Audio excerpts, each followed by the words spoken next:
Yesterday, at a breakfast for Republican senators, Trump tried to downplay the electoral spanking. Last night, it was, not expected to be a victory. It was very Democrat areas, but I don't think it was good for Republicans. I don't think it was good. I'm not sure it was good for anybody. But we had an interesting evening, and we learned a lot. Yeah. That sounds like what you'd say after a Tinder date where someone had to go to the hospital.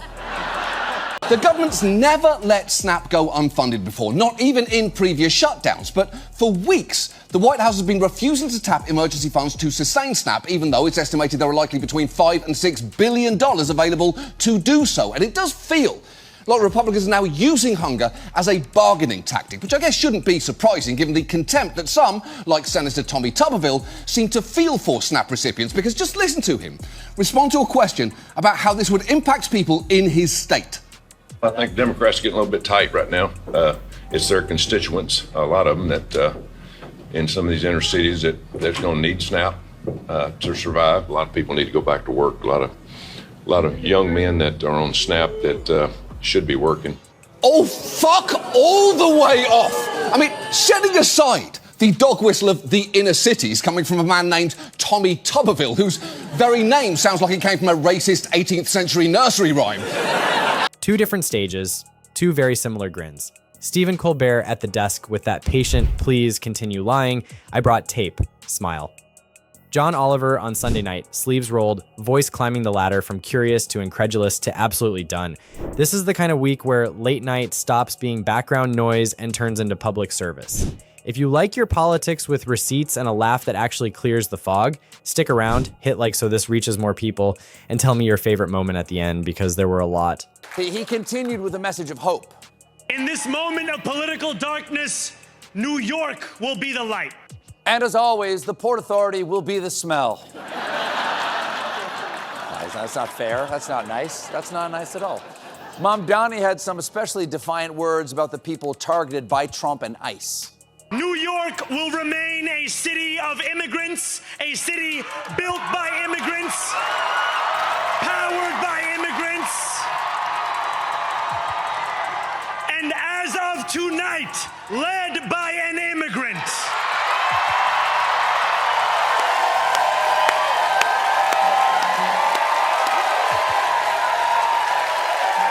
Tonight, this video showing another deadly U.S. military strike against a boat allegedly smuggling drugs to the U.S., killing 2 narco-terrorists on board, according to Defense Secretary Pete Hegseth. This is the 8th strike the Trump administration has announced against alleged drug boats since early September, killing at least 36 people. Yeah, we've actually now killed over 40 so-called narco-terrorists, even though the administration's not provided public evidence for its claims. But even if they have some, I've watched enough JAG to know the typical approach to drug boats is to intercept them and arrest the suspects, not murder them with no due process. And all of this is bad enough before you learn this. Colbert starts like a teacher who knows the answer and wants you to hear yourself get it wrong. He rolls the clip. No dramatic music, no spooky lighting, just the 47th president talking, then talking again, then insisting he never said the thing he just said twice. Colbert pauses, lets the room process the contradiction, then tags it with a line so short you could stitch it on a pillow. That rhythm matters. We are drowning in words. He uses fewer. He trusts the audience to do the last inch of thinking. That is why the laugh always lands as relief, not cruelty. Because last night, Democrats swept the first major elections of Trump's second term. That's right. There it is. Yes, today, Democrats are walking around with a spring in their step like a divorced mom in her 40s whose new haircut just got her carded at 2 different bars. President Trump tonight suggesting he'll soon order strikes on cartels smuggling drugs by land, too. Something very serious is going to happen, the equivalent of what's happening by sea. And we're going to Congress just to tell them what we're doing. Yeah, he apparently plans to launch strikes on suspected drug traffickers in Venezuela without congressional approval, saying, we're just going to kill people, they're going to be, like, dead. This has already been a lot, because between tearing down the White House, trying to use the Justice Department to pay himself, and proudly sharing AI footage of him literally shitting on Americans, the president now also appointed himself judge, jury and executioner of foreign citizens, and it is infuriating that neither Congress nor the courts seem to be interested in putting a stop to any of this because we are supposed to live in a country of checks and balances. It is the sound a room makes when common sense gets a microphone. Oliver comes at the same mess from a different angle. Where Colbert is a scalpel, Oliver is a pressure washer. He takes a single claim and follows it down every hallway it opens. Shutdowns, Law and Order cosplay, autocrat vibes, the whole kitchen sink. He is relentless without being shrill, which is a magic trick in itself. He will admit what is complicated, then show you the part that is not complicated at all. Food benefits do not load when the government is closed. Airports do not run on vibes. Families do not eat talking points. By the time he hits the punchline, you already know the answer. You just needed someone to walk you past the weeds and back to the sidewalk. The shutdown has already wreaked havoc on air travel, and that havoc is about to get even reekier because air traffic controllers aren't being paid, and as a result, many of them aren't showing up to work. So many, in fact, that the FAA is forcing airlines to cut 10% of their flights at the nation's busiest airports. So, yeah, unfortunately, maybe time to try your new favorite airline, the bus. The whole point of charging Comey may not even be to win the case, but to demonstrate to anyone who opposes Trump that there will be a price to pay for that. And his authoritarian tendencies seem, if anything, to be getting worse. Just this week, he suggested some prominent donors to liberal causes should be investigated for possibly funding domestic terrorism. He's essentially inverting our entire criminal justice process. Instead of identifying crimes and figuring out who did them, he seems to be identifying who he wants labelled as criminals and figuring out what crimes he can stick to them. It is bewildering, it is horrifying, and it's honestly a little hard to sum up in words. The money beats always hit because that is where the image cracks. Colbert's desk is built for it. He revisits the tax story with a tone that lives somewhere between disappointed dad and guy at the hardware store who knows you bought the wrong screws. $750 in federal income tax for the year he won, another $750 the year after. Meanwhile, the hair, the debt, the deductions that would make a normal accountant retire on principle. He reads the numbers like scripture and then drops the kind of joke that sticks to your ribs. Rich guy who sells success like a vitamin, paying less than your cousin who stocks shelves. Of course, elections aren't the only things giving Trump the sads. Last month, he lost the Nobel Peace Prize, but yeah, I know, that's very kind of you to seem like you care, but he's got a buddy who's gonna fix it for him. We're talking about FIFA president Gianni Infantino, seen here saying, "This is the ball, please stop kicking my head." Trump flew to Alaska to talk to Putin about Ukraine for less than 3 hours, after which they held a press conference that went so badly, even this Fox News reporter couldn't put a positive spin on it. The way that it felt in the room was not good. It did not seem like things went well, and it seemed like Putin came in and steamrolled, got right into what he wanted to say, and got his photo next to the president and then left. Yeah, not great. And while the White House later released this black and white photo of Trump looking tough while talking to Putin, it does seem like the vibe was more accurately summed up by this AP photo of Putin looking confident and Trump looking like that room temperature shrimp is coming back up. The audience laughs because they know the kind of people who get away with things. The laughter works because the numbers came first. Oliver has been whittling the brand down to size for years. He pulled the curtain on the name that launched 1,000 gold letters and reminded America that branding is a costume that gets very small under a bright light. He walked through Trump University like a helpful museum docent, pointing at the sales tactics and the lawsuits and the hard sell that smelled exactly like what it was. Yesterday, FIFA, whose job you'll recall is to take bribes and regulate soccer, announced a new peace prize that FIFA will be awarding at the World Cup draw in Washington. Yes, the FIFA Peace Prize. It's given exclusively to world leaders who stop wars using only their feet. So it really looks like a made-up award just to give Trump something, but when asked to confirm that Trump will receive the award, Infantino said, "On the 5th of December, you will see." Man, it is going to be hilarious when they give it to Obama. And this feels like where the biggest potential harm may be done, because the government, directly or indirectly, is controlling criticism, and that is, to put it bluntly, authoritarianism.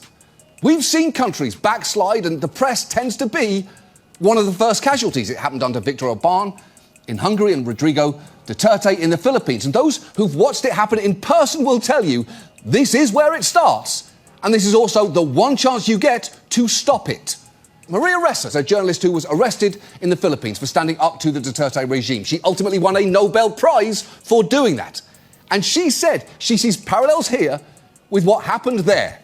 And her warning to people like Shari Redstone is pretty stark. He even gave the chaos a label that made it easy to remember: stupid Watergate. 2 words that carry a load of history and a bucket of clown. Labels like that matter. They let regular people keep score without a law degree. Colbert is at his funniest when he treats denial like a game show. He will put the claim on the screen, hit a buzzer that says, "Try again," and let the replay humiliate the sentence all by itself. He is not inventing a scandal. He is doing the part of journalism that journalism sometimes forgets is its job. Mamdani didn't just defeat Andrew Cuomo and Curtis Lewa, he nut-punched New York's fattest cats. Because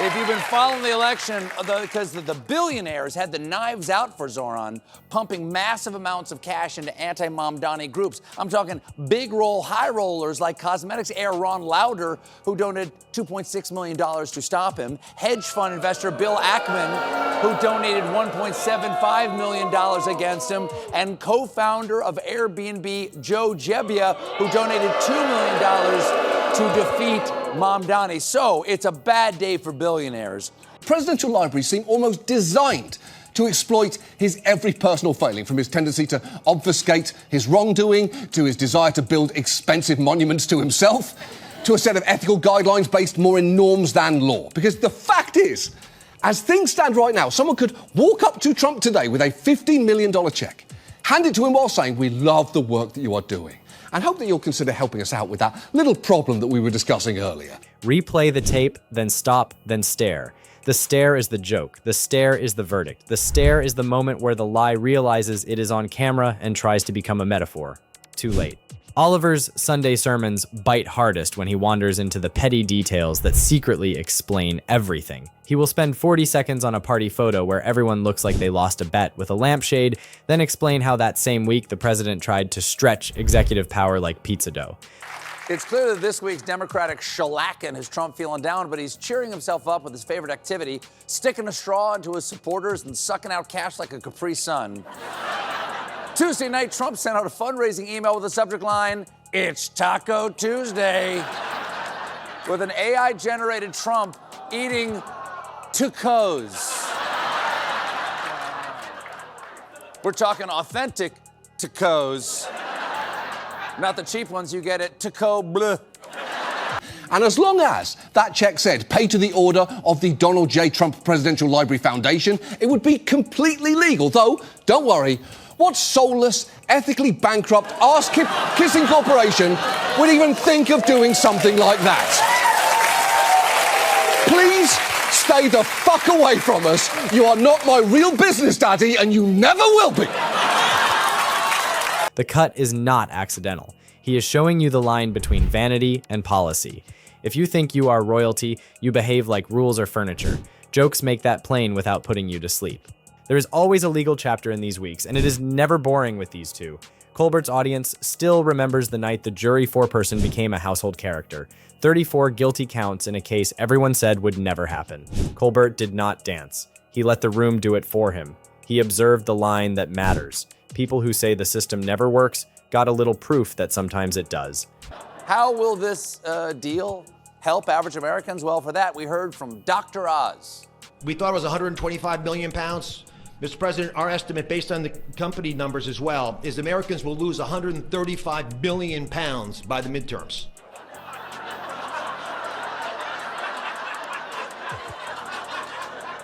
£135 billion? Now, I'm not a doctor or the Wizard of, but 135 billion pounds divided by approximately 343 million Americans means on average we'll each be losing 393 pounds per American. Wow. Then he went right back to business, because that is what grown-ups do when the news turns into a cartoon. They laugh, they breathe, they keep going. Oliver took the same verdict and spooned it into a larger stew. "This is not random," he said. "This is a pattern.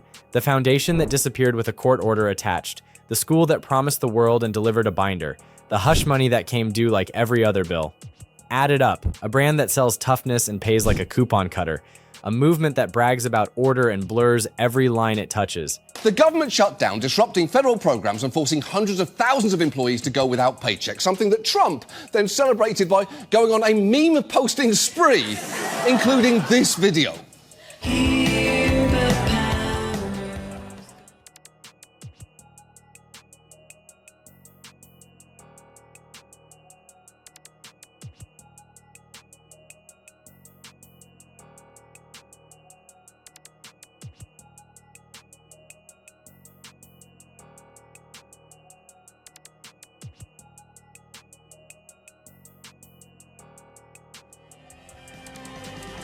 What the fuck is that? I honestly don't know what is worse there. Trump in a hood playing the cowbell, doubling down on this racist sombrero shit, giving J.D. Vance cheekbones he's never had in his wettest of dreams, or the tacit admission that Russ Vought of Project 2025 is basically in charge of everything right now. It is all very bad. He does not need to yell the word hypocrisy. He choreographs it, then he lets you name it yourself.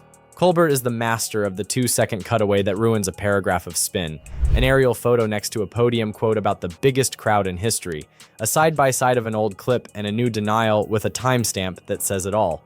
No debate required. He hands you a visual you can show your uncle who thinks feelings are facts. Mamdani was elected by a diverse coalition of working-class New Yorkers, and in his victory speech last night, he gave them a shout-out, and I mean every single one of them.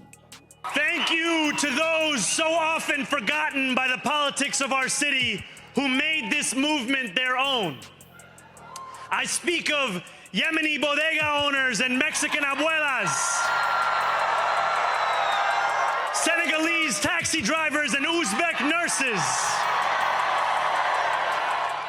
Trinidadian line cooks and Ethiopian aunties. I'm talking Latvian truck drivers and Nepalese librarians, Polish fishermen and pizza chefs from Eswatini, which used to be called Swaziland. I'm sorry. My wife got me an atlas for my birthday, and now we all have to pay the price. Trump and I, is this on? Why am I yelling if this is a mic?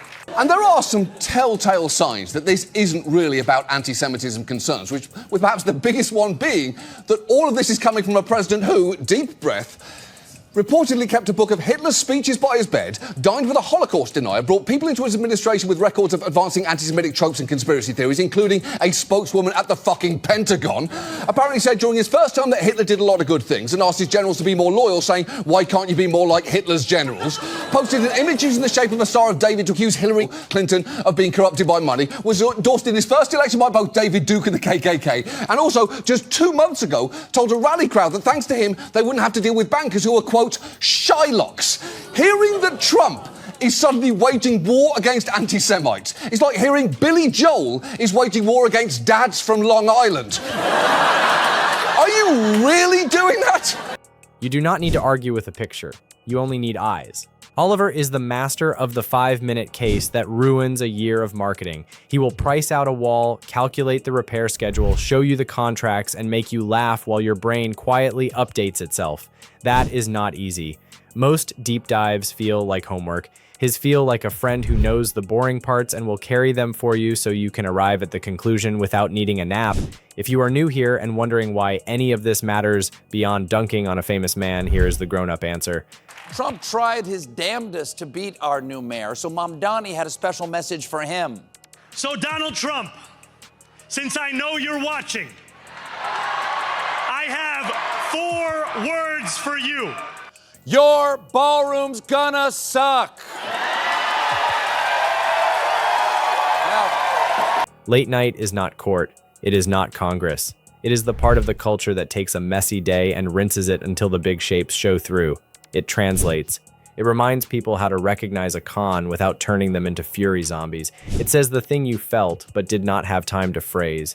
In a moment where the president keeps telling the country that up is down and loss is victory, translators are precious. Everything was fine this week until Colbert brought up the foreign strongman press conference that still makes your stomach feel weird.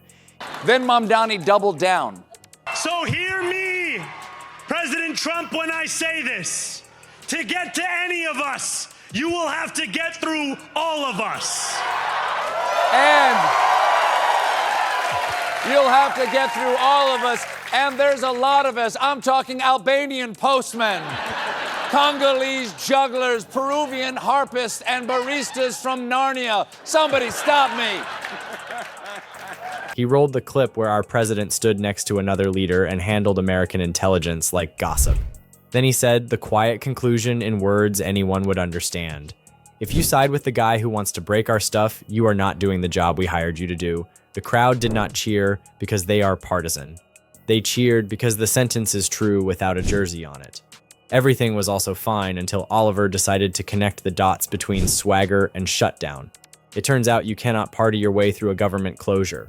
She shouted out her family. To my daughters, Claire, Charlotte, and Catherine, you inspire me and motivate me every single day. I am lucky to be your mother.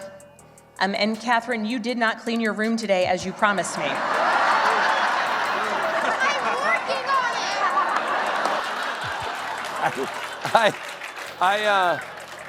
I don't have a joke. I just love that so much. At the same time, Spanberg's opponent, Winsome Earl Sears, was giving her concession speech across town. She also had a powerful message. Don't give up. We must never give up.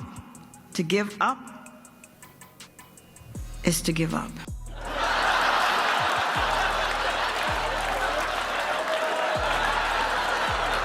That is how dirty secrets stop being mysterious and start being obvious. So here's the bottom line.